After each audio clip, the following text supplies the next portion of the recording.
Olá, eu sou Bruno Felnes, professor de Física, e na aula de hoje nós vamos começar o estudo da eletrostática. Hoje nós vamos ver o que é a carga elétrica, o que é um corpo carregado, qual é a carga elementar, os processos de eletrização, ou seja, como você pega um corpo neutro e transforma ele em um corpo carregado, o que é um eletroscópio e a força elétrica, a lei de Coulomb. Vamos começar pela constituição da matéria. A matéria é constituída por átomos. Como é que é o átomo? Núcleo contendo prótons e nêutrons e em torno do núcleo os elétrons. Os prótons são partículas carregadas positivamente, são partículas que têm cargas positivas. Os elétrons são partículas que têm cargas negativas. Os nêutrons são neutros. A carga é zero. Bom, então todo corpo tem carga elétrica. Porque todo corpo é constituído por átomos, tem prótons e elétrons. Qualquer corpo tem carga elétrica. Só que existem corpos que estão carregados positivamente, outros carregados negativamente e outros nêutrons. Como dá essa diferença? A diferença é o seguinte: quando você tem um excesso de cargas positivas, ou seja, você tem mais prótons do que elétrons, você fica carregado positivamente. Quando você tem um excesso de cargas negativas, ou seja, você tem mais elétrons do que prótons, você fica com carga negativa. Quando o número de cargas negativas é igual ao número de cargas positivas, o número de elétrons é igual ao número de prótons, o corpo fica neutro. O somatório do corpo neutro é zero, a carga é zero.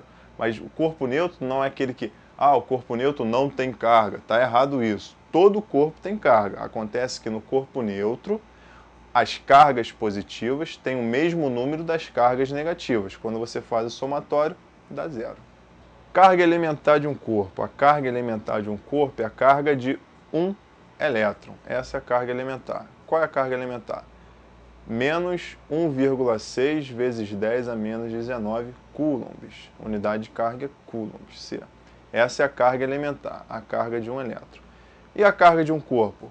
A carga do corpo vai ser o número de elétrons que ele tem, em excesso ou em falta.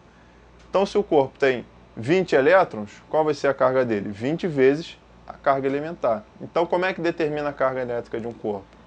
Q, que é a carga elétrica, é igual a N vezes E.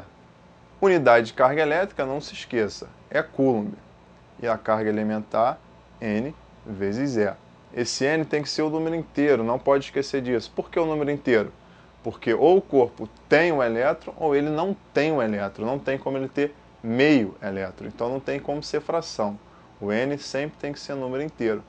Outra observação importante é o tal do microcoulomb, ok? Preste bastante atenção. Sempre que você ver essa letrinha grega aí antes do C do slide, que significa micro, esse micro é 10 a menos 6. Bom, então vamos ver um exemplo aí, como é que se calcula aí a carga de um corpo. Em um dado corpo eletrizado com carga 6,4 microcoulombs, olha o micro aí, determine o número de elétrons em falta no corpo. A carga do elétron é menos 1,6 vezes 10 a menos 19. Então, só aplicar. Q é igual a NE. O Q é a carga que ele deu. 6 microcoulombs é 6 vezes 10 a menos 6, igual a N vezes a carga elementar, menos 1,6 vezes 10 a menos 19. Então vai ficar N igual a 6,4 vezes 10 a menos 6 dividido por menos 1,6 vezes 10 a menos 19. N é igual a menos 4 vezes 10 a 13. É menos por quê? Porque está em falta. Se está faltando, é negativo.